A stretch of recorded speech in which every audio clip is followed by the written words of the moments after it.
déjà bien engagée. Alors que jusqu'au milieu du XVIIIe siècle, les Grecs étaient une nation pauvre, couverte de ténèbres épaisses, éprouvant tous les funestes effets de long asservissement, quelques événements remarquables lui permirent de s'enrichir et par conséquence d'ouvrir grand les yeux aux rayons des Lumières qui pénétrèrent en Grèce.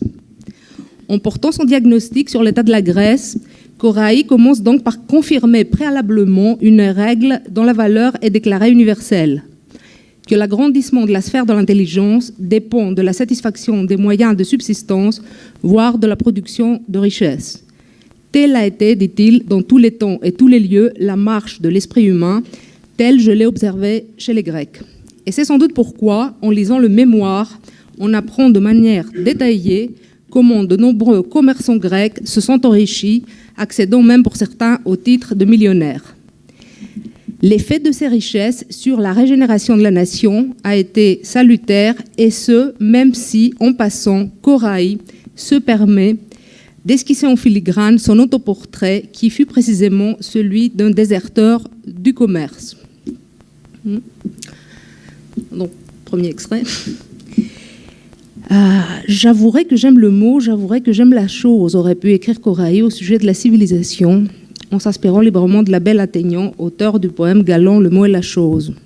Car en effet, s'il reprend à son compte le mot, c'est pour reprendre aussi, coûte que coûte, la chose qui va avec, à commencer par le topos du commerce, cette toile de fond à partir de laquelle allait se construire la problématique de la civilisation dans la seconde moitié du XVIIIe siècle.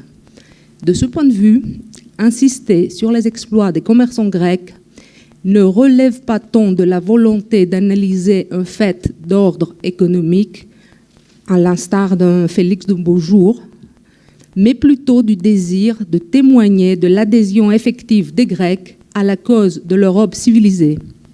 D'une certaine Europe en tout cas, celle qui, prenant acte de la puissance mondiale de ses activités commerciales, ce phénomène que Montesquieu qualifiait d'historiquement incomparable, allait investir le commerce d'un certain nombre de qualités historiquement insoupçonnables. Polisseur des mœurs barbares, remède aux passions destructrices de l'homme, gage de la paix des nations, garant d'une politique de la modération, source de richesse et de luxe et partant du développement des lettres, des arts et des sciences. Quelle est donc la bonne nouvelle qu'apporte Koraï à ses auditeurs en ce jeudi 16 Nivose de l'an 11 ? Premièrement, qu'en cultivant ardemment le commerce, les Grecs bénéficient d'ores et déjà de ces effets civilisateurs dont il s'agit de décrire l'état actuel. Deuxièmement, qu'au sein de l'Empire ottoman, ce grand symbole du despotisme asiatique, les Grecs sont en train de former une société civile à part entière. L'état actuel de la civilisation chez les Grecs correspond donc à un état d'effervescence marchande qui engendre un état d'excitation morale et intellectuelle. Décrire le passage d'un état à l'autre permet à Koraï de mettre en relief cette figure emblématique qui est celle du commerçant au XVIIIe siècle. Car il ne s'agit pas seulement de dire que les commerçants grecs cherchent naturellement à se perfectionner, c'est-à-dire à s'éclairer à la suite de leur réussite économique. Il s'agit aussi de s'appuyer sur le double sens du mot commerce et faire valoir l'idée que négocier, marchander, spéculer, trafiquer, c'est-à-dire fréquenter les peuples éclairés de l'Europe, revient à s'imprégner spontanément de leurs mœurs, de leur savoir-faire, de leurs connaissances. Grâce à cette relation de proximité, les commerçants grecs apprennent à faire à la manière d'eux, pour reprendre la formule qu'utilise Koraï, non sans une certaine ambiguïté. Ce va-et-vient incessant, ce flux export-import, fait que les matières premières agricoles, le coton, le lin, le blé, l'huile, etc., à destination de l'Europe, sont échangées non seulement contre des produits manufacturés ou des denrées coloniales, mais aussi et surtout contre des lumières. Les effets civilisateurs du commerce se font donc sentir sur l'ensemble de la population grecque, et ce, malgré la présumée maltraitance des Lumières par les Ottomans. C'est pourquoi, en fin de compte, Koraï soutiendra également que les commerçants grecs, en améliorant leur sort, ne manquent pas d'améliorer celui de toute la Grèce. Transformés en mécènes, en evergètes nationaux, ils financent l'ouverture d'établissements d'instruction, multiplient les éditions dans le but de régénérer l'ensemble de la nation. Koraï semble donc convaincu que l'amour de l'instruction s'est propagé et répandu avec tous les symptômes d'une contagion, y compris parmi les membres du clergé, qui ont senti, je le cite, que la vraie piété est la piété éclairée et que les Lumières, loin d'être ennemies de la véritable religion, la rendent plus solide et plus insinuante dans le cœur des hommes.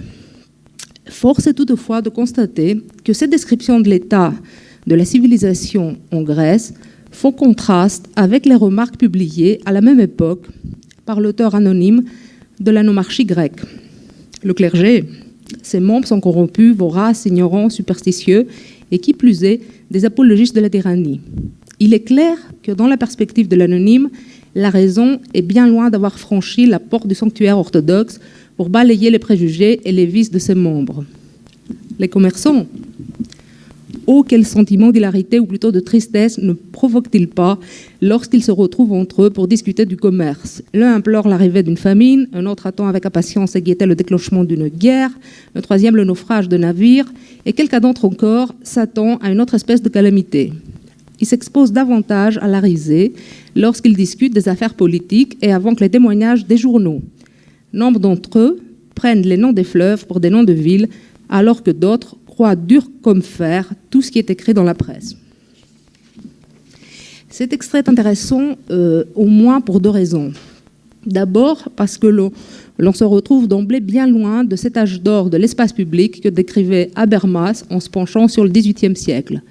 L'espace public de l'anonyme, plutôt que d'être habité par des sujets rationnels discutant du bien commun, se trouve au contraire empli du cynisme intéressé de ceux qui cherchent à s'enrichir ou du faux savoir propagé dans les journaux qui s'adressent à un public soit ignorant, soit bien naïf, puisqu'il prend leurs informations pour argent comptant.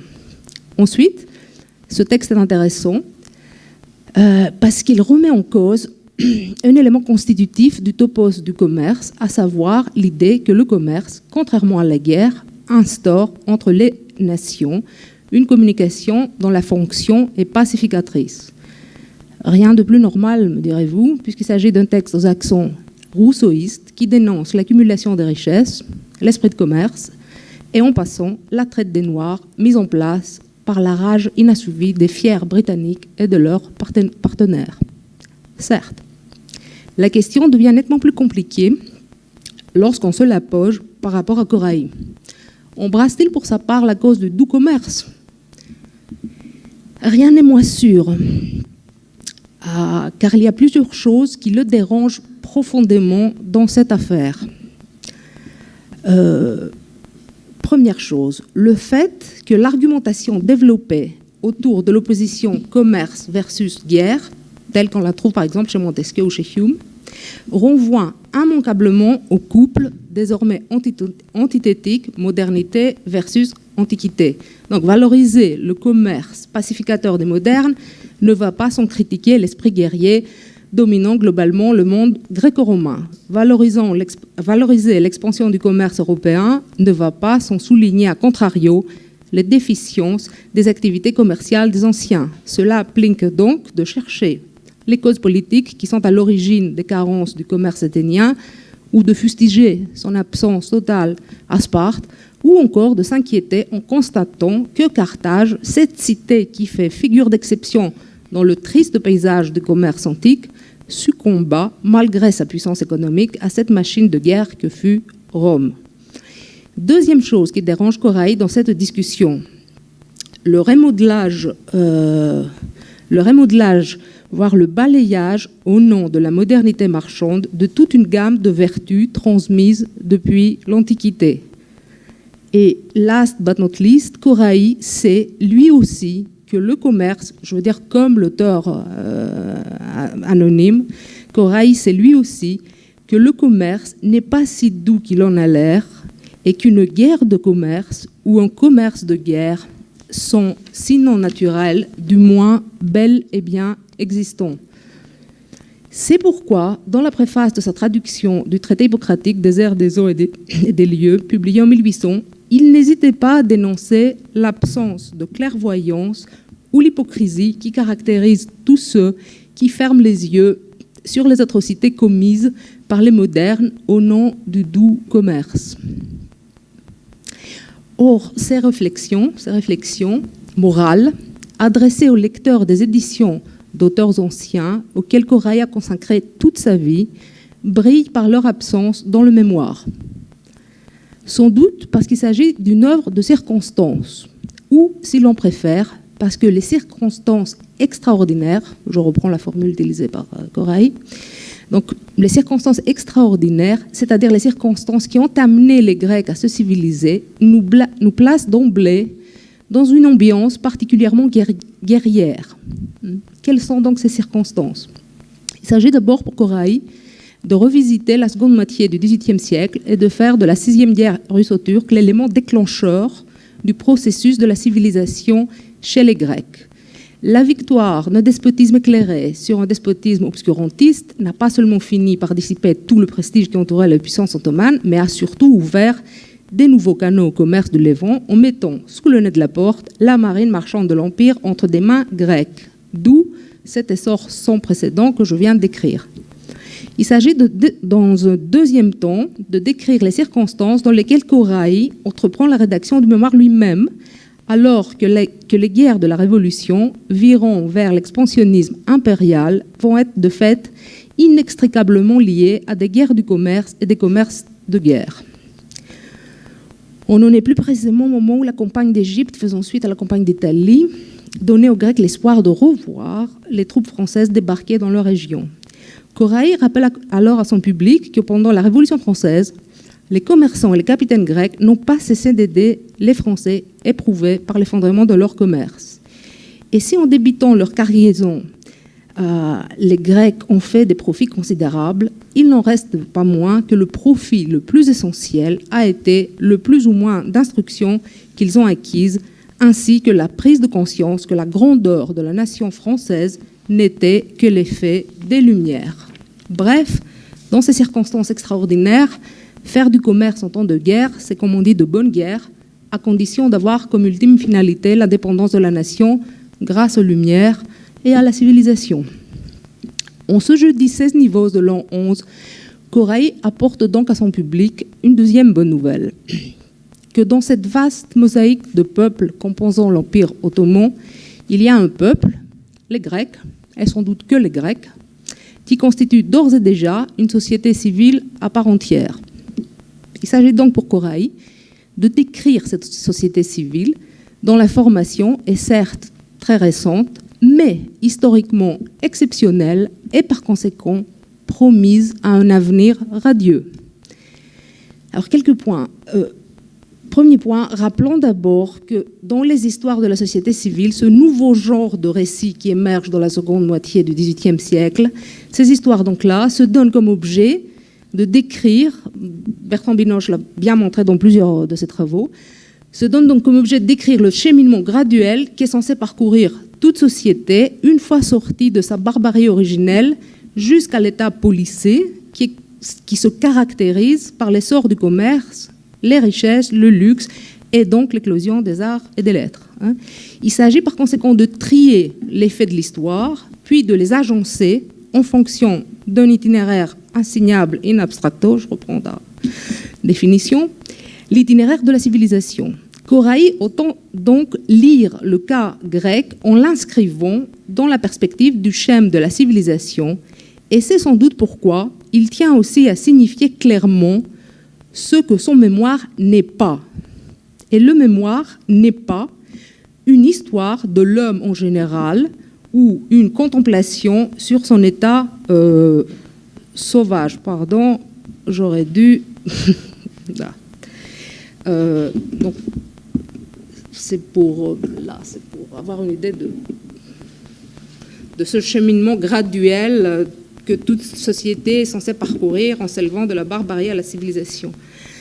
Alors, donc, Koraï donc déclare initialement qu'il ne s'agit pas de faire une histoire de l'homme en général ou une contemplation sur son état sauvage. On retrouve ici un élément commun à toutes les histoires de la société civile, je veux dire la critique explicite ou implicite du contractualisme, dénoncé le plus souvent comme produit de l'imagination, voire comme une fiction qui n'est plus de saison. Et en effet, Si le schème de la civilisation diffère essentiellement du schème du contrat, c'est à la fois parce que l'historicité induite par le processus civilisateur n'a rien à voir avec le passage d'un état naturel à un état civil, mais aussi parce que là où, dans les histoires de la société civile, le lien social se tisse autour des différents modes de production revus et corrigés à la lumière du dernier arrivé, c'est-à-dire du commerce, dans les théories contractualistes, ils se fondent sur l'organisation politique. Donc, l'homme de la civilisation est un échangeur de biens, alors que l'homme du contrat est un échangeur de droits. Cela vaut davantage pour le contrat social de Rousseau, qui met l'animalité politique dans une situation d'absence, ou plutôt de latence dans l'état naturel, que pour lui réserver davantage d'importance dans l'état civil. Deuxième point.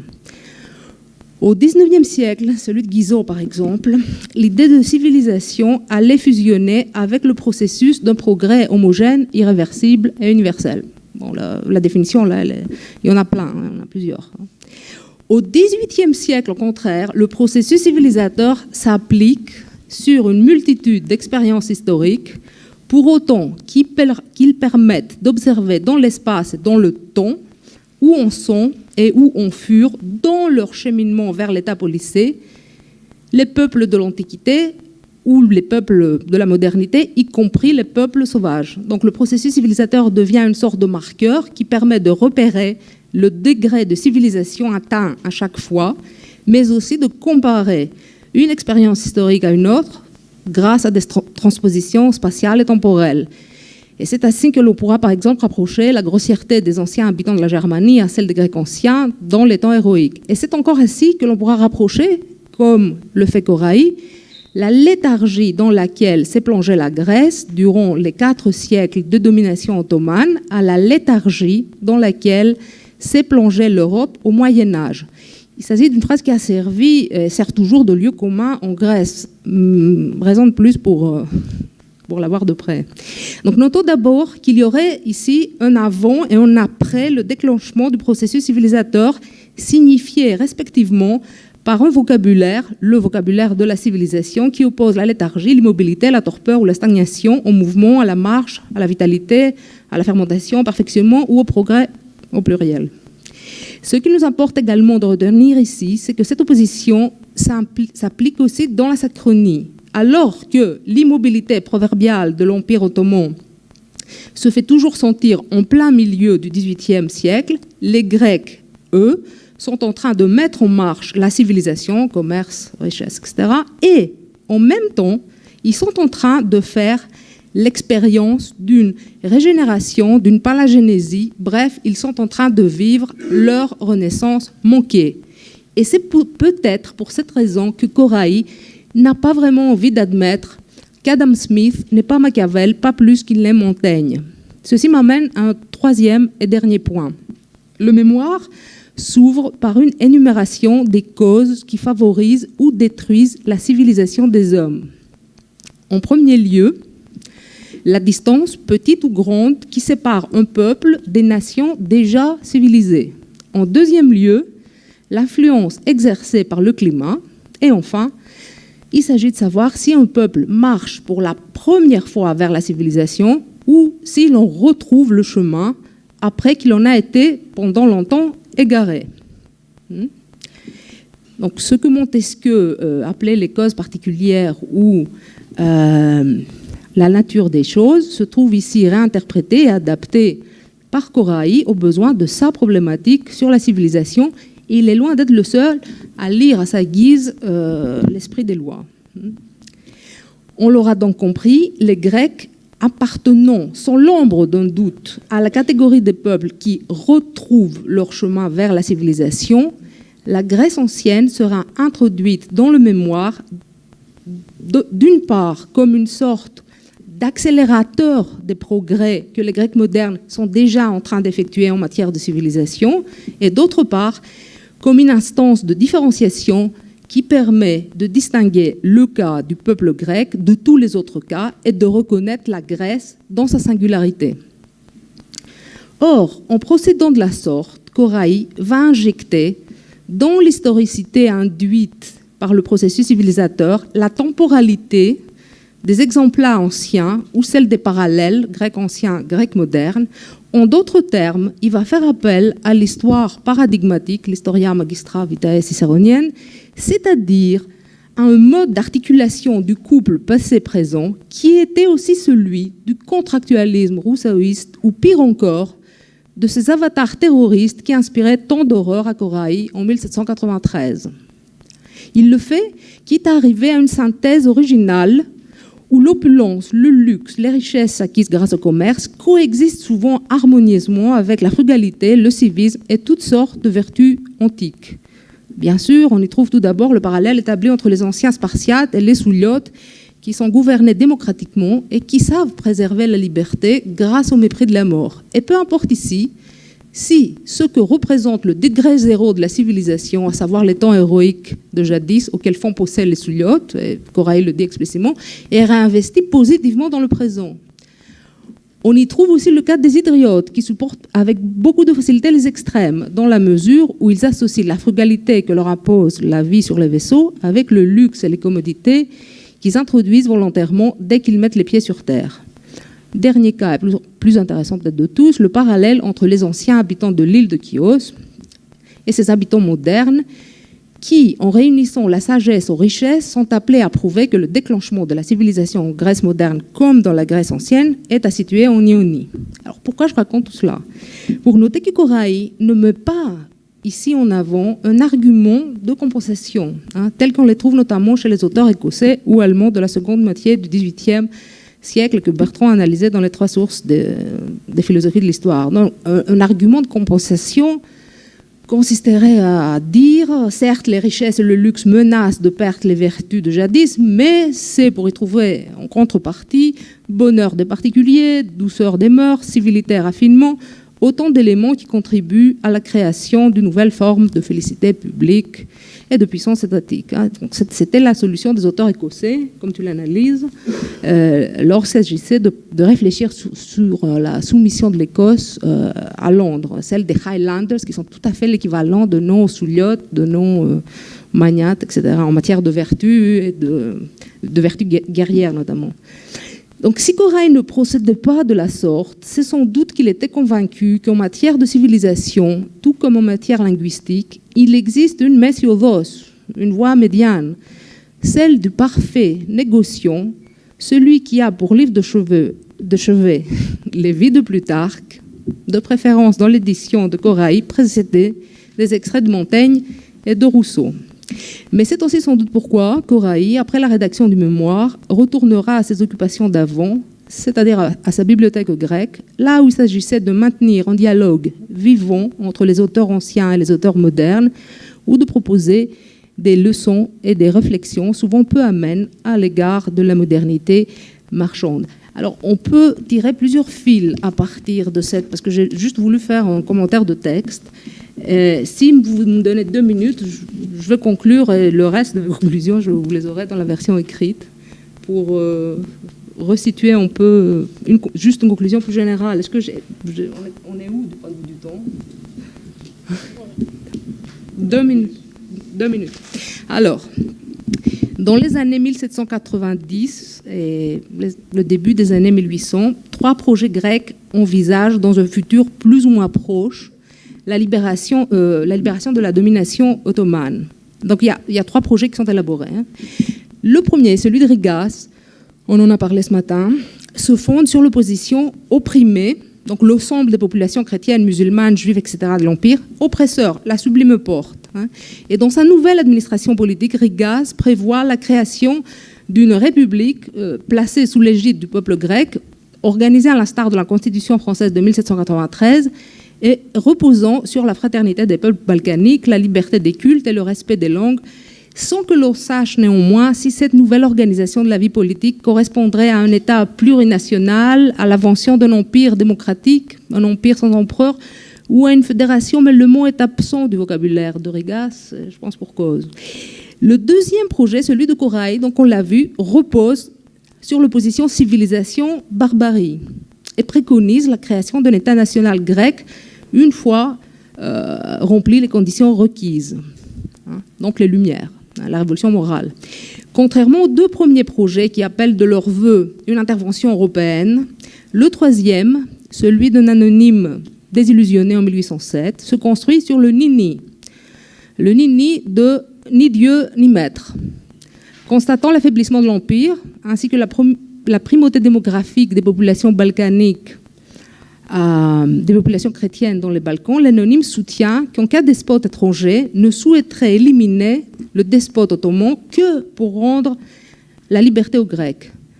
Donc ce ne sera pas pour changer de despote que les Grecs devraient se soulever. Le patriotisme, la frugalité, la bravoure, la droiture, bref, toutes les vertus héritées des anciens Grecs, et notamment des Spartiates, suffiront à faire l'affaire des autochtones. Des 3 projets, le mémoire de Koraï est celui qui s'adaptera le mieux à la conjoncture post-révolutionnaire, celle du philhellénisme ambiant de l'opposition libérale à la Restauration, celle de la diffusion aussi de l'État, de l'idée d'État-nation et de la civilisation. N'empêche que Koraï, qui suivait le déroulement des événements grecs depuis Paris, avait entre-temps perdu son optimisme de jadis. Peut-être parce qu'à ses yeux, la guerre d'indépendance grecque a finalement éclaté trop tôt, ou parce qu'elle a vite fait de se transformer en une guerre civile, d'autant plus grave qu'elle s'accompagna des discordances provoquées par les emprunts que les banquiers anglais avaient accordés aux révolutionnaires, ou parce que l'intervention des puissances européennes afin de sauver la révolution a été couronnée par l'arrivée d'un gouverneur dont les méthodes politiques étaient loin d'inspirer confiance, ou parce que les représentants du clergé se sont avérés moins éclairés qu'ils le pensaient. Et c'est peut-être pour tout cela, ou pour bien d'autres choses encore, que Koraï n'hésitera pas à qualifier le mémoire de babillage d'enfants et à mesurer inlassablement la distance qui nous sépare, nous Grecs et nous Européens, de la civilisation parfaite, ce qu'il appelle la civilisation parfaite, c'est-à-dire une civilisation qui est avant toute autre chose morale. Merci.